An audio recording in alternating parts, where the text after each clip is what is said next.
Tak já vás zdravím u dnešního videjka. Dneska jsem na takovémhle povlačeném políčku, budu se teda přesouvat, budu tady cestovat mezi polema, jdu si tady dneska udělat takovou menší prospekci. No a měl jsem první signálek asi po 10 minutách, no a padl první jednohaler, takže parádička, začínám jednohalerem. A super no, jako uvidím, zkusím tady někde prošmejdit, tak snad něco padne. Tak já jsem právě na takovémhle zvlačeném poli jsem se přemístil. No a měl jsem signálek a padl 20ák, první republika. Hezký stav poměrně, takže dobrý. Tak já měl právě signálek, no a vytáhl jsem něco, co ještě nemám, jo, dívejte na to. Takovouhle přesku. Asi nejspíš bude jako celkem stará. Jen mi to telefon samozřejmě jako vždycky nechce zaostřit. Tak konečně. Vypadá opravdu jako velmi zajímavé a ono tady má ještě nějaké jakoby očko, jo. To je strašně zajímavé, ale kdo ví, no, je to nejspíš arzen bronzu. Opatrně, no, asi jo. Jako je to zajímavé, no, uvidím, musím si o tom víc zjistit.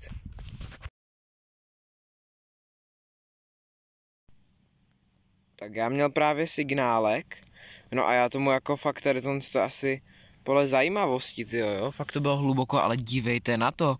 Já vůbec nevím, co to je, tady to má nějakou jakoby západku takhle, aby se to dalo otevírat, zavírat, je to strašně zajímavé, má to tam krásné vzory. Ty vogo, to je krása, strašně krásné.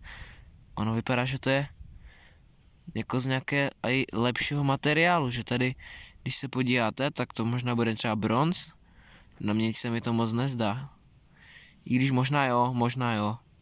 No je to každopádně krásné, no. Tak uvidím, no asi se tady na tom poličku zdržím. Tak právě jsem měl signálek na prostou povrchovku, no a padl mi z roku 1927 dvoufenik. Předválečný ještě nemám, tyjo. Super, paráda, on vypadá, že je provrtaný, takže ho někdo možná nosil dokonce i uprostřed přímo. Dobrý. Tak jsem měl další signálek, no a padl mi takovýhle knoflíček, klasika. Knoflíky jsou všude.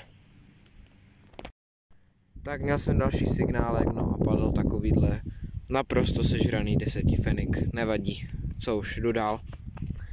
Snad ještě něco padne, no. Tak měl jsem další signálek, no a padla jedno kajda z roku 1962, takže dobrý. Tak právě jsem měl signálek, no a padla klasička, arzen bronzáček, ale potěší i s ouškem. Takže dobrý, jdu dál. Tak jako dneska padají samé zajímavosti, jo, teď jsem jako vytáhl, tady mám jako očko z toho, no a dívejte, co jsem vytáhl, to je neuvěřitelné, já jsem již teda trošičku čistil a já mám rolničku. Hej, tak to je paráda, to je moje první rolnička. Nějaký zvuk dělá a po vyčištění to bude hezký zvuk. Tak jako paráda, tyjo, moje první rolnička, úžasné.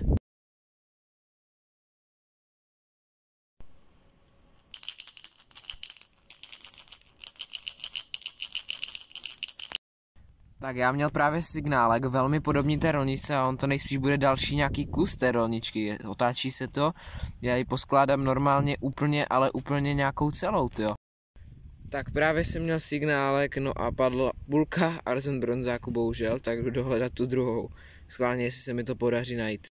Tak já jsem se přesunul teďka na políčko, které bylo jen podmítnuté a pak ho tady nechali zarůst plavalem, nejspíš ho nechají 1 rok odpočinout. No a měl jsem právě signálek, no a kopnul jsem si dvouhaler 1907. Celkem hezký stav, po vyčištění bude krásný. Ještě jsem ho teda moc nečistil, takže bude hezký.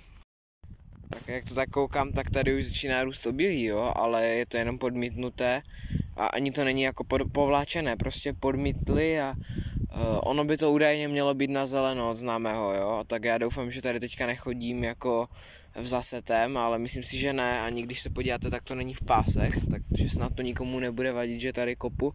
No a teď jsem měl signálek a padl nějaký úplně mrtvý Krejcar 1800. Mrtvolka, no. A dobrý, jdu dál. Tak právě jsem se přesunul takhle krásně povlačené políčko. Naštěstí není zaseté ještě, takže je to super. No a měl jsem signálek, no a padl mi takovýhle krásný klíček hodinkám. Škoda, že nemá teda tu hodinkovou část přímo, kde se s těma hodinkama jako to natahovalo, jo, ale hezky. Nevím, jak dobře mě slyšíte, jo, protože opravdu dneska fučí a prostě nevím, co z těch záběrů bude, jo, ale snad to nějak bude aspoň. Tak jsem měl signálek hnedka úplně vedle, no a padl deseťák, první republika. Takže parádička.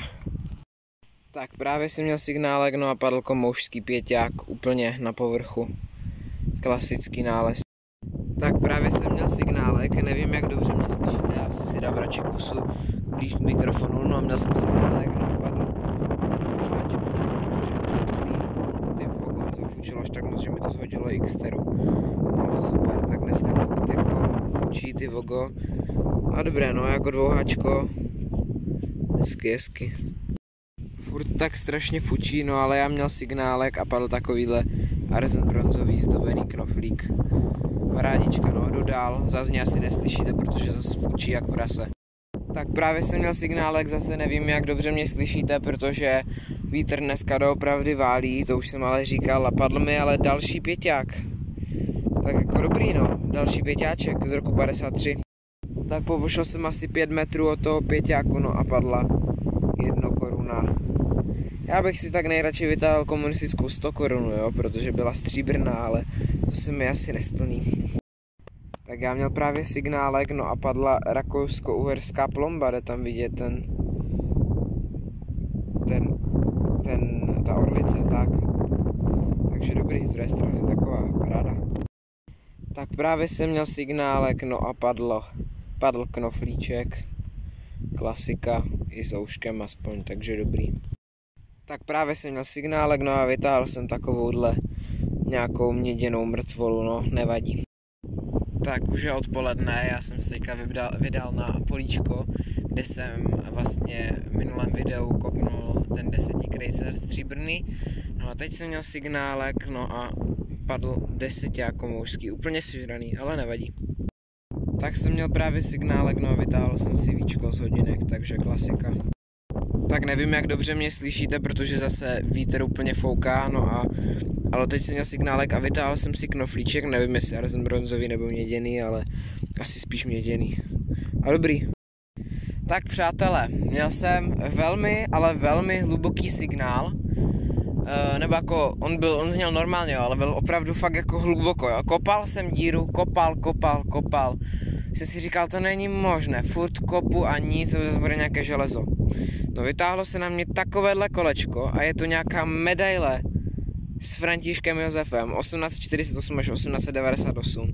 Tady je pomlčka a druhý rok 1898 a tady 1848. Takže parádička, tyjo, nějaká medaile s Františkem, tak to je super. Tady ta strana teda úplně neumím identifikovat, asi tam budou nějaké další 3 hlavy, ale tady je Franz Josef. No paráda.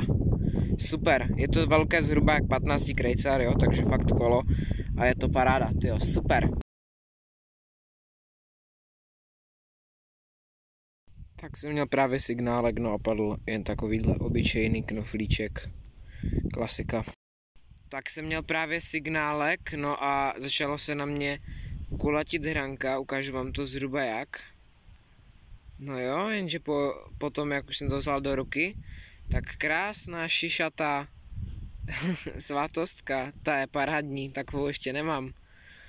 Tady se těch svátostek moc nedělali, takže většinou mám jakoby ten stejný typ svátostky, jo, tady to je nevšední, takže super, paráda, mám radost ze svátostky.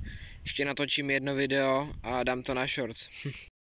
Tak jsem měl právě signálek, nevím, jak dobře mě slyšíte, protože zase vítr úplně jako se zbláznil, no a teď jsem měl signálek, no a padlo jedno háčko z roku 1900, krásný stav, fakt jako hodně super stav, není nějak ohryzané, je skyčitelné, super, paráda.